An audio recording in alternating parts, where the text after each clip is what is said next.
Hello friends, हमारा आज का टॉपिक है आईवीसी प्रोसीजर। इसको हम प्री ऑपरेटिव कोलिंजियोग्राफी प्रोसीजर भी कहते हैं और इंट्रावेनस कोलिंजियोग्राफी प्रोसीजर भी कहते हैं। ये जो हमारे पास में प्रोसीजर होता है ये सिमिलर प्रोसीजर है हमारे पास में ओसीजी जैसा। मतलब कि उसके अंदर पे हमने ओरल सिस्टोग्राफी प्रोसीजर के अंदर पे हमने क्या किया था, कंट्रास्ट को ओरली दिया था।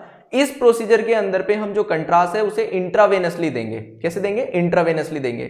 सिर्फ इसके अंदर पे यही थोड़ी सी चेंजेस है और फिल्मिंग चेंजेस है, अदरवाइज ये पूरा प्रोसीजर हमारा वैसा ही है जैसा ओसीजी है। तो आईवीसी प्रोसीजर, ओसीजी प्रोसीजर हमारे पास में एक ही चीज को देखने के लिए करे जा रहा है कि हमारे पास में जो एक्स्ट्रा हिपैटिक बाइलरी एपरेटस है, जो हमारी बाइल डक्ट्स है, हमारा गॉल ब्लैडर है, उसी की स्टडी के लिए ये प्रोसीजर भी हमारा किया जाता है। इसको प्री ऑपरेटिव कोलिंजियोग्राफी प्रोसीजर सिर्फ इसलिए कहते हैं क्योंकि ये हमारे पास में कोलिसिस्टेक्टमी से पहले किया जाता है। मतलब कि हमारा जो एक ऑपरेशन होता है जिसको गॉल ब्लैडर रिमूव करने से पहले प्रोसीजर को किया जाता है। और ये जो आईवीसी प्रोसीजर हमारा है ये एक ऐसा प्रोसीजर है, अगर हमारा ओरल कोलिसिस्टोग्राफी जो प्रोसीजर है हमारा, अगर ये सक्सेस नहीं होता है, इसके अंदर पे अच्छे से विजुअलाइजेशन नहीं होता है, तब उस प्रोसीजर को हम करेंगे जो कि हमारा आईवीसी प्रोसीजर होगा। तो इसी प्रोसीजर को किस तरीके से परफॉर्म किया जाएगा, क्या ये प्रोसीजर होगा, कौन कौन से रूल्स इसके अंदर पे अप्लाई किए जाएंगे, वही सारी चीजों को हम यहाँ पे देखते हैं। तो सबसे पहले हमारे पास में जैसे हमने बात करी है कि आईवीसी जो प्रोसीजर है हमारे पास में, ये हमारा बाइलरी ट्रैक को देखने के लिए किया जा रहा है। किसको देखने के लिए? बाइलरी ट्रैक को। वही सेम थिंग, बाइल डक्ट्स को, गॉल ब्लैडर, ये सारी चीजें हम इसके अंदर पे देखेंगे। उसके बाद में ये जो हमारे पास में जो कंट्रास्ट मीडिया होगा इसके अंदर पे, वो जो इंट्रोड्यूस किया जाएगा वो हमारे पास में इंट्रोड्यूस किया जाएगा इंट्रावेनसली। कैसे किया जाएगा? इंट्रावेनसली। ठीक है। और इसके अंदर पे हम क्या करेंगे? बाइलरी ट्रैक की एब्नॉर्मलिटीज देखेंगे। उसके बाद में ये जो प्रोसीजर हमारा किया जाता है, ये किया जाता है हमारे पास में बिफोर द कोलिसिस्टेक्टमी।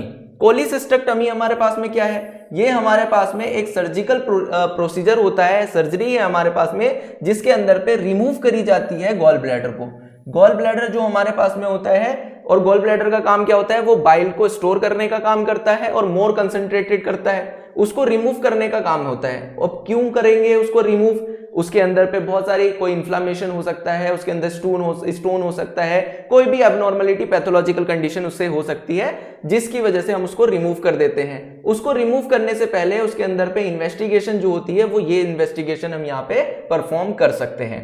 ठीक है। अब ये जो प्रोसीजर हमारे पास में है, ये प्रोसीजर हमारे पास में तब किया जाएगा जब हमारे पास में अच्छे से विजुअलाइज नहीं होगी हमारी स्टडी ओसीजी प्रोसीजर के अंदर। जैसे मैंने आपको बताया, तब हम इस प्रोसीजर को परफॉर्म करेंगे। अब हम इस प्रोसीजर को परफॉर्म कर रहे हैं तो सेम थिंग हमारे पास में इंडिकेशन आएगी। तो इंडिकेशंस हमारे पास में वही सेम थिंग है कि कोलेलाइथाइसिस हमारे पास में हो सकता है। मतलब कि अगर जीबी के अंदर पे स्टोन है तो स्टोन को देखने के लिए हम ये प्रोसीजर करेंगे। इन्फ्लामेशन है तो इन्फ्लामेशन को भी देखने के लिए करेंगे। सस्पेक्टेड न्यूप्लाज्म, सेम वही इंडिकेशंस हमारे होंगे जो हमने ओसीजी में पढ़ा है। मतलब कि इसके अंदर पे कोई भी एबनॉर्मल सेल की ग्रोथ हो सकती है, बिनाइन हो सकता है, मैलिग्नेंट हो सकता है। उसके बाद में इसमें स्टेनोसिस हो सकता है, बाइल डक्ट्स के अंदर पे ऑब्स्ट्रक्शन हो सकता है, मतलब कि नैरोइंग हो सकती है, या फिर कंप्लीट ऑब्स्ट्रक्शन भी हो सकता है। जो हमारे पास में स्फिंक्टर ऑफ ओडी होता है। स्फिंक्टर ऑफ ओडी क्या है कि हमारे पास में, जैसे आपको पता है कि ये हमारे पास में चली गई ऊपर की तरफ पे हमारी बाइल डक्ट्स, और इधर की तरफ पे चली गई हमारी पैनक्रियाटिक डक्ट। ये जो हमारे पास में यहाँ पे जो हमारा एक स्फिंक्टर बनता है, उस स्फिंक्टर को कहा जाता है स्फिंक्टर ऑफ ओडी। ठीक है, उसको क्या बोला जाता है? Sphincter of OD. अगर इसके अंदर पे कोई डिसफंक्शन हो जाता है तो उस डिसफंक्शन को चेक भी हम इसी के अंदर पे करेंगे, इसी प्रोसीजर के अंदर हम इसको क्या करेंगे? चेक करेंगे। तो ये हमारे पास में इसके कुछ जो है इंडिकेशन है, और भी कई सारे इंडिकेशन इसके होते हैं जो कि आप देख सकते हैं। उसके बाद में कॉन्ट्राइंडिकेशन की अगर बात करें कि हम इस प्रोसीजर को कब परफॉर्म नहीं कर सकते, तो सबसे पहले हम यहाँ पे जो आयोडीनेटेड कंट्रास्ट है, अगर किसी को उससे सेंसिटिविटी, हाइपर सेंसिटिविटी अगर किसी को है, तो वहां पे हम क्या करेंगे? उस प्रोसीजर को परफॉर्म नहीं करेंगे। अगर हमारे पास में प्रेगनेंसी किसी पेशेंट को है, तो प्रेगनेंसी के अंदर पे हमारे पता है कि हमारा जो एक्सरे होता है वो कॉन्ट्राइंडिकेटेड होता है, तो इस वजह से अगर हम एक्सरे नहीं कर पाएंगे तो ये प्रोसीजर हमारा नहीं हो पाएगा। उसके बाद में अगर किसी को हिपेटोसेलुलर डिजीज है, मतलब कि लीवर कार्सिनोमा किसी को है, या लीवर हेपेटाइटिस किसी को है, या लीवर सिरोसिस अगर किसी को है, तो ये कंडीशंस में भी हम क्या नहीं कर पाएंगे? इस प्रोसीजर को परफॉर्म नहीं कर पाएंगे। या फिर हमारे पास में रीनल इंपेयरमेंट है। रीनल इंपेयरमेंट का मतलब है कि हमारे पास में जो हमारी किडनी है वो किडनी प्रॉपर फंक्शन नहीं कर रही है, मतलब कि हमारा जो वेस्ट है बॉडी का उसको रिमूव नहीं कर रही है, तो इस वजह से हम इस प्रोसीजर को परफॉर्म नहीं कर पाएंगे। उसके बाद में अगर हमारा ओरल कोलिसिस्टोग्राफी प्रोसीजर डन हो जाता है या हमने अभी किया है, मतलब कि विद इन अ वीक हमने इस प्रोसीजर को परफॉर्म किया है, तो हमें आईवीसी प्रोसीजर करने की कोई आवश्यकता नहीं है। उसमें भी हमारा ये जो है कॉन्ट्राइंडिकेशन में आएगा, ठीक है, क्योंकि हमने जो देखना था अगर उसके अंदर पे हमें अच्छे से विजुअलाइजेशन हो गया, ठीक है, तो पहली बात तो हम नहीं करेंगे इसको। लेकिन हमने क्या किया है कि अगर विद इन अ वीक के अंदर पे भी हमने ओरल कोलिसिस्टोग्राफी करा है, तो अभी हमारे पास में यहाँ पे जो हमने कंट्रास्ट दिया था, जो कि हमारे पास में कौन सा कंट्रास्ट था, बिलोप्टीन कंट्रास्ट हमारे पास में था, वो अभी हमारी बॉडी से या हमारे पूरे के पूरे बॉडी से वो अभी एक्सक्रीट नहीं हुआ होगा पूरी अच्छी तरीके से, और हम एक्स्ट्रा कंट्रास्ट पेशेंट को नहीं देंगे, जिससे हमारे पास में पेशेंट को जो है रिएक्शन होने के चांसेस हो सकते हैं। तो ये हमारे पास में कुछ कॉन्ट्राइंडिकेशन है जिसमें हम पेशेंट का प्रोसीजर नहीं करेंगे। उसके बाद में हम यहाँ पे कौन कौन से इक्विपमेंट यूज करेंगे, तो इक्विपमेंट में सबसे पहले हमारे पास में हमारी एक्सरे मशीन होनी चाहिए विद स्पॉट फिल्म डिवाइस, मतलब स्पॉट फिल्म हमारा इसके अंदर पे होना चाहिए, ठीक है।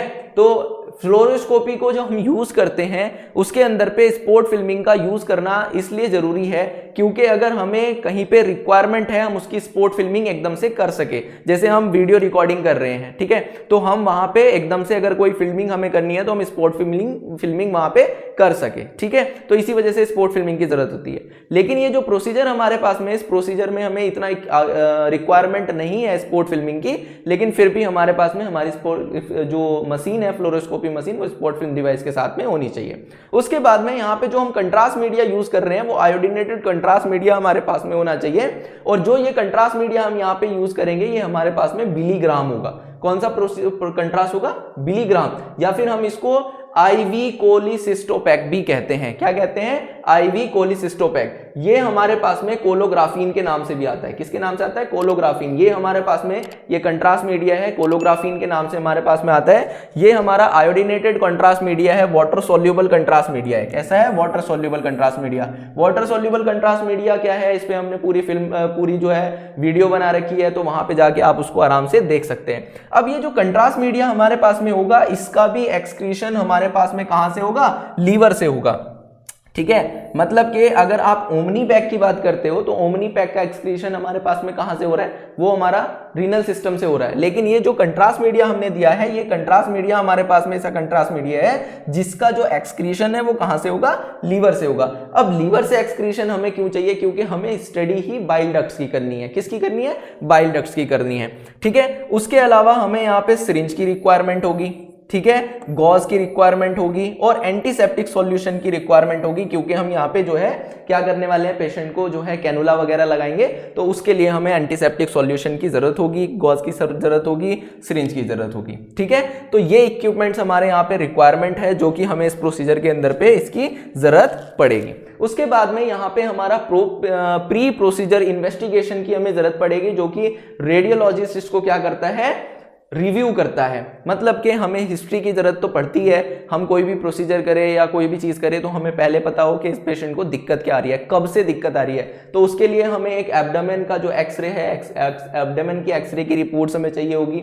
ब्लड यूरिया की रिपोर्ट हमें इसलिए चाहिए होगी क्योंकि हम यहाँ कंट्रास्ट दे रहे हैं। सीरम क्रिएटिनिन की रिक्वायरमेंट हमें इसलिए होगी क्योंकि हम यहाँ पे कंट्रास्ट दे रहे हैं, पेशेंट को जो है बॉडी के अंदर कंट्रास्ट दे रहे हैं। अगर हमारा क्रिएटिनिन बढ़ा हुआ होगा तो दैट मीन इसकी किडनी अच्छे से प्रॉपर्ली फंक्शन नहीं कर रही है, तो तब हम इसको यहाँ पे जो कंट्रास्ट है वो कंट्रास्ट हम पेशेंट को नहीं दे सकते। इसीलिए हमें इस इन्वेस्टिगेशंस की रिक्वायरमेंट यहाँ पे पड़ने वाली है। उसके बाद में हमारे पास में हम पेशेंट को किस तरीके से प्रिपेयर करेंगे इस प्रोसीजर के लिए, तो सबसे पहली बात हमें पेशेंट को क्या करना है, 2 दिन पहले हम पेशेंट को फैट फ्री डाइट के लिए बोलेंगे। मतलब कि जो वो खाना खाएगा उस खाने के अंदर पे कोई भी फैट नहीं होना चाहिए, वो बिल्कुल फैट फ्री खाना होना चाहिए। उसके बाद में हमारे पास में क्या है कि हम जिस दिन पेशेंट हमारे पास में प्रोसीजर कराने आएगा, पेशेंट की फास्टिंग की रिक्वायरमेंट हमें है। मतलब पेशेंट जिस टाइम हमारे पास में प्रोसीजर करने आएगा वो 6 to 8 आवर हमारे पास में क्या होना चाहिए, फास्टिंग पे, एनपीओ होना चाहिए। क्या होना चाहिए, एनपीओ होना चाहिए, ठीक है। ये अगर 6 to 8 आवर नहीं है तो हमारे पास में मिनिमम 4 to 6 आवर होना चाहिए। कितना होना चाहिए, 4 to 6 आवर, अगर 6 to 8 आवर नहीं है तो 4 to 6 आवर हमारे पास में होना ही होना चाहिए। इससे कम नहीं हो, इससे ज्यादा हो तो चलेगा, ठीक है। तो ये हमारे पास में जो है रिक्वायरमेंट है कि पेशेंट फास्टिंग पे होना चाहिए। उसके बाद में हमारे पास में हम पेशेंट को इंस्ट्रक्ट कर देंगे कि आपके पास में अगर कहीं पे भी एरिया ऑफ इंटरेस्ट के अंदर पे कोई मेटेलिक या ज्वेलरी अगर आपने पहनी हुई हो तो उसको आप अपने घर पे रिमूव करके आएंगे। तो ये हमारे पास में पेशेंट को प्रिपरेशन करना एक तरीका है। और उसके बाद में हम क्या कर लेते हैं कि यहाँ पे स्काउट फिल्म ले लेते हैं, जो कि मैंने यहाँ पे नहीं डाला है। यहाँ पे एक पॉइंट हम लिख देंगे कि हम यहाँ पे क्या करेंगे, एक स्काउट फिल्म ले लेंगे, ठीक है। स्काउट फिल्म हम यहाँ पे ले लेंगे। अब आप सबको पता है स्काउट फिल्म हम क्यों लेते हैं, ठीक है। अच्छा, ये जो स्काउट फिल्म हमारे पास, ये हमारे पास उस दिन होगी जिस दिन हमारा पेशेंट प्रोसीजर करवाने आएगा, ठीक है। मैं यहाँ पे बता देता हूँ, फिर आगे हम प्रोसीजर पे बात कर लेंगे। तो ये हमारे पास में स्काउट फिल्म हमने यहाँ पे लेनी है। ये किस लिए लेते हैं, इसके अंदर पे हम सारी चीजों को प्रिपरेशन में देख के चेक करते हैं कि जो प्रिपरेशन हमने पेशेंट को दी थी वो प्रिपरेशन हमारी है भी या नहीं है। अगर प्रिपरेशन कंप्लीट नहीं है तो फिर हम क्या करेंगे, पेशेंट को जो है प्रोसीजर को पोस्टपोन कर देंगे। बट इस वाले प्रोसीजर के अंदर पे कोई भी ऐसी आवश्यकता हमें नहीं है जिससे हमें क्या करना पड़े, पेशेंट के प्रोसीजर को पोस्टपोन करना पड़े, क्योंकि ये हमारा कंटिन्यूटी का प्रोसीजर है। उसके बाद में प्रोसीजर के दिन जो पेशेंट हमारा आएगा प्रोसीजर के दिन, उस दिन हमारा on the day of the examination हम क्या करेंगे, डिस्क्राइब करेंगे पूरे प्रोसीजर को, पेशेंट को बताएंगे कि आपका प्रोसीजर कैसे किया जाएगा जिससे पेशेंट हमें कंप्लीटली कोऑपरेट करे। और हम उससे एक कंसेंट फॉर्म ले लेंगे। कंसेंट फॉर्म हम इसलिए लेते हैं कि ये हमारी परमिशन है पेशेंट को प्रोसीजर करने के लिए, कि इन्होंने हमें परमिशन दी थी, क्योंकि इसके अंदर पे हम कंट्रास्ट दे रहे हैं, रिस्क होता है, चांस होता है कि पेशेंट को क्या हो जाए, रिएक्शन वगैरह हो जाए, तो पेशेंट की परमिशन इज रिक्वायर्ड। उसके बाद में हम पेशेंट को जो है क्या करेंगे, उसके क्लोथ रिमूव करने के लिए बोलेंगे और पेशेंट को हम हॉस्पिटल गाउन प्रोवाइड कर देंगे, ठीक है। ये हम हाइजीन के लिए भी करते हैं। और हमारे पास में जो मेटेलिक वाली चीजें होती है, अगर कपड़ों पे लगी है तो उसको रिमूव कर देंगे, जिससे हमारे पास में हम पेशेंट को किसी भी जो है आर्टिफैक्ट से बचा सके अपनी फिल्मिंग को, और अच्छे से हम प्रोसीजर को परफॉर्म कर सके। उसके बाद में हम पेशेंट को प्लेस करेंगे सुपाइन पोजीशन में फ्लोरोस्कोपिक टेबल के अंदर पे, और हम यहाँ पे क्या करेंगे, एक इंट्रावेनस लाइन जो है वो इंसर्ट कर देंगे पेशेंट के आर्म्स में। किसके आर्म में, पेशेंट के आर्म में, ठीक है। ये हमारे पास में देखो यहाँ पे जो प्रोसीजर है ना, ये थोड़ी सी समझने वाली बात है।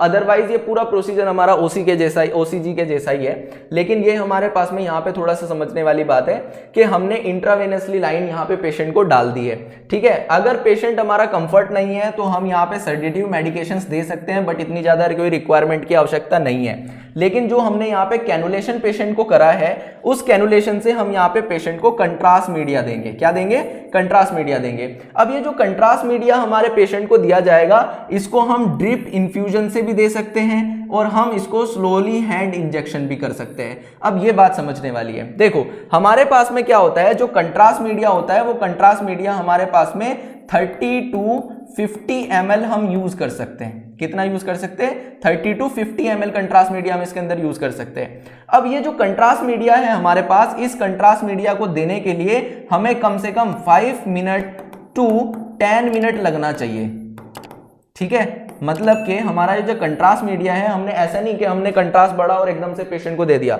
हमने इसको स्लो हैंड इंजेक्शन कहेंगे या ड्रिप इन्फ्यूजन। मतलब कि जैसे हम पेशेंट को ड्रिप चढ़ाते हैं ना, आपने देखा होगा ग्लूकोज चढ़ाते हुए, एनएस वगैरह चढ़ाते हुए, उस तरीके से हम पेशेंट को इसको देंगे। कि मतलब कि ये जो कंट्रास्ट है हमारे पास में 50 ml कंट्रास्ट है, इसको कम से कम 5 मिनट लगना चाहिए या 10 मिनट, इन दोनों के बीच में हमारे पास में टाइम रहना चाहिए। बहुत आराम से हम इसको कंट्रास्ट को देंगे। मतलब आप ये मान लीजिए अगर 5 मिनट में हम दे रहे हैं तो मतलब 1 मिनट में हमारे पास में हमारा कितना कंट्रास्ट जाना चाहिए, 10 ml कंट्रास्ट जाना चाहिए, ठीक है। तो इतनी आराम से हम कंट्रास्ट को देंगे। इसका रीजन है कि ये हमारे पास में जो कंट्रास्ट होगा ये इनहांसमेंट में हमें फायदा करेगा, क्योंकि इसका जो एक्सक्रीशन होता है, इसका एक्सक्रीशन हमारा लीवर से होता है। कहां से होता है, लीवर से होता है, ठीक है। तो ये कंट्रास्ट हमारा कुछ इस तरीके से बॉडी के अंदर पे इंट्रोड्यूस किया जाएगा।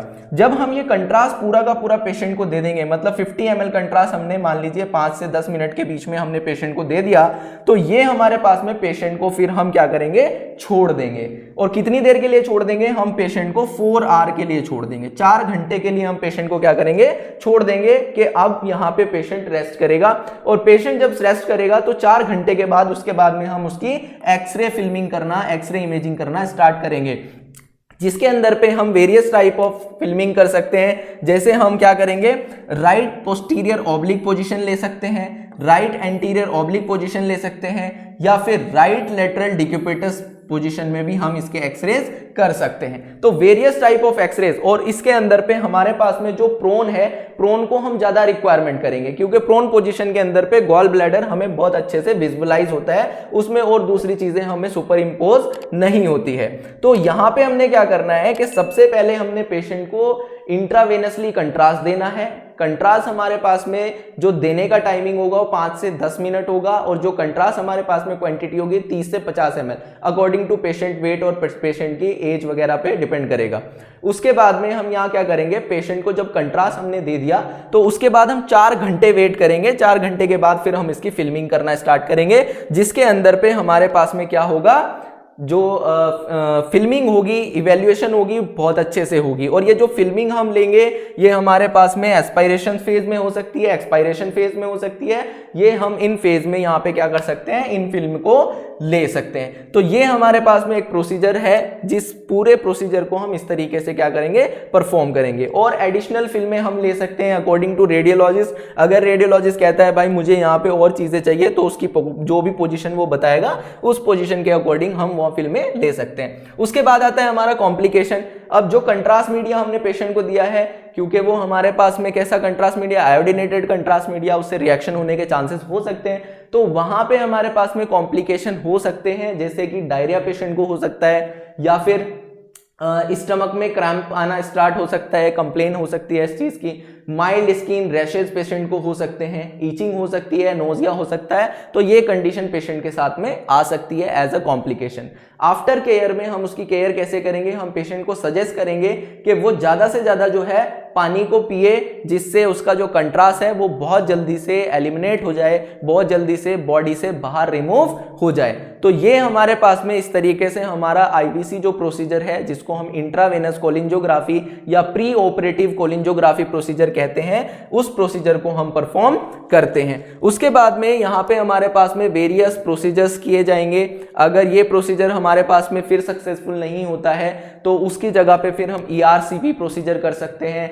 ERCP प्रोसीजर अगर हम करना चाहे तो ERCP प्रोसीजर इसके बाद हम कर सकते हैं, अगर ये भी हमारा सक्सेसफुल नहीं रहा, ठीक है। या अगर हम इसके ऑल्टरनेट में करना चाहे तो ERCP कर सकते हैं, PTHC पर प्रोसीजर कर सकते हैं। तो जो हमारे पास में ERCP प्रोसीजर, PTHCP प्रोसीजर है, या टी ट्यूब कोलिंजियोग्राफी, पोस्ट ऑपरेटिव कोलिंजियोग्राफी, उनको हम नेक्स्ट वीडियोस में कंटिन्यूटी में पढ़ेंगे। तो आज की वीडियो में इतना ही, प्री ऑपरेटिव कोलिंजियोग्राफी प्रोसीजर में इतना ही। Thank you very much, please subscribe my channel.